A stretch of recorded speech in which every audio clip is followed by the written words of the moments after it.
Alhamdulillah udah resmi ya, pengumuman dari KPU, selisih angkanya udah jelas.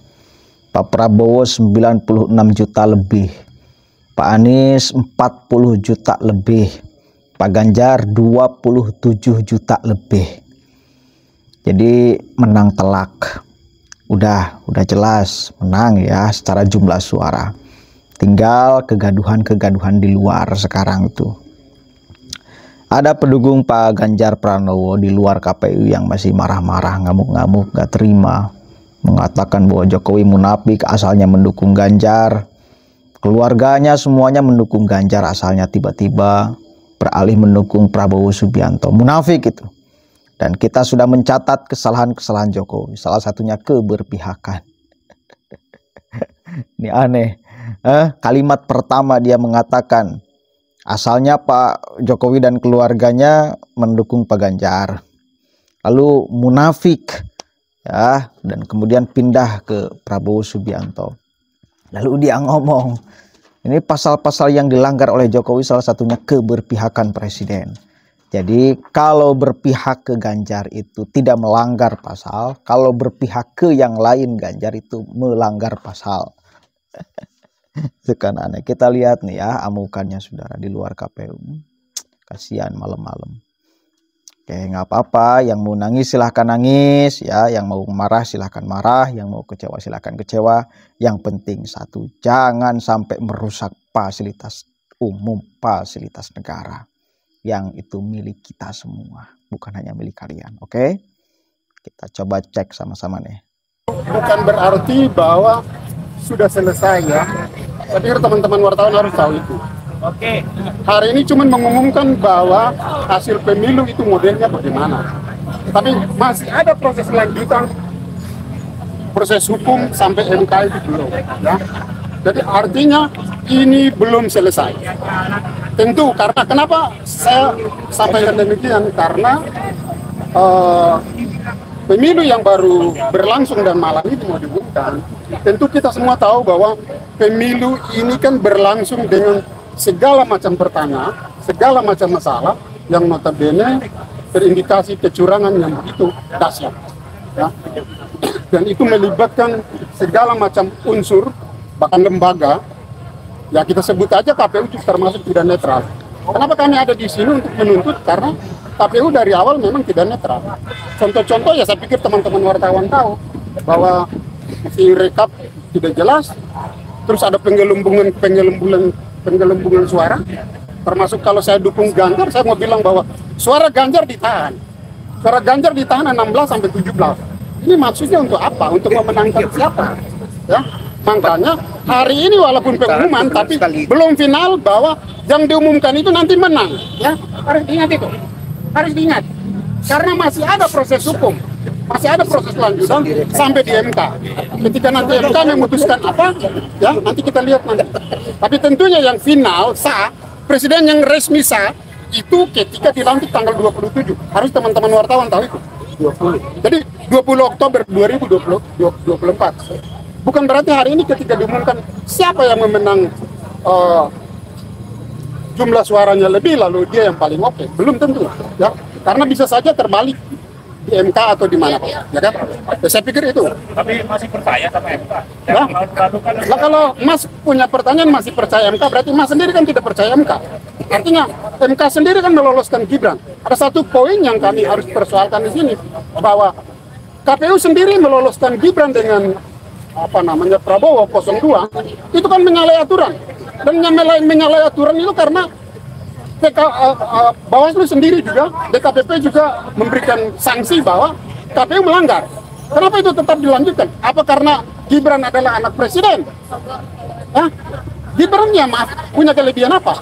Jokowi sendiri bilang bahwa anak saya baru 2 tahun wali kota. Apakah logis jadi calon wakil presiden? Tapi faktanya cuma ngomong doang kan? Ya kan?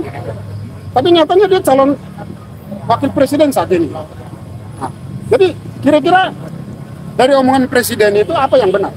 Ya? Presiden dan anaknya, mantunya, semua pada mendukung Ganjar pada saat itu. Sebelum kampanye. Tapi setelah mulai ditetapkan, Mereka semua menjauh, ya, menjauh.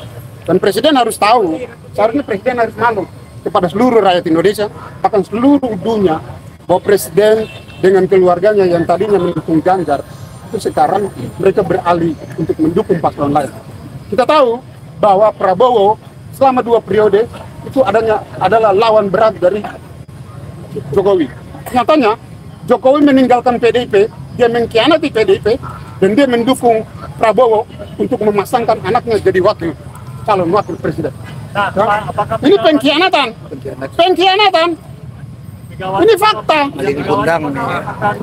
Pak, mau tanya juga Pak, ini kan eskalasi massa ini bergerak itu hanya dari kelompok atau dari elemen-elemen kecil atau dari simpul-simpul aja nih Pak. Ini Sedangkan dari ketua umum partai, mereka kebanyakan itu menunggu itu dari legal standing, dari hasil pengumuman atau dari angket atau dari MK. Sedangkan masyarakat ini merasa kurang pas. Jadi dari ketua partai ini ada nggak tuh Pak untuk gerakan aksi massa seperti ini murni dari masyarakat, dan kami elemen-elemen yang selama ini bergerak untuk bagaimana perbaikan demokrasi ini, ya.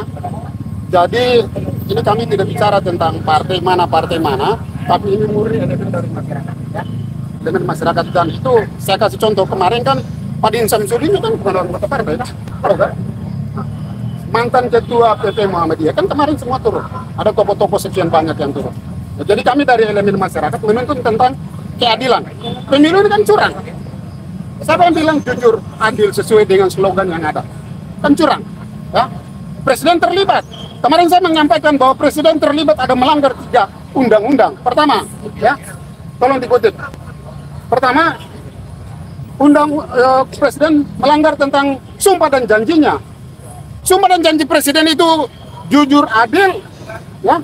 Saya bersumpah menjalankan tugas sejujur-jujur, seadil-adil. Mana buktinya? Ternyata presiden mendorong paslon nomor 2. Berarti kan tidak adil. Dan itu melanggar.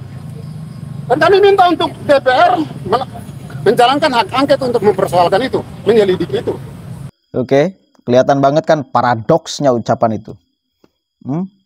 Di awal dia ngomong, asalnya keluarga Jokowi, semuanya Pak Jokowinya, anak-anaknya, menantunya, itu mendukung Pak Ganjar. Lalu beralih menjadi mendukung Prabowo Subianto. Munafik itu. Pengkhianat itu. Mengkhianati PDIP. Di akhirnya dia sebutkan pasal-pasal yang dianggap pelanggaran. Itu berpihak, mendukung.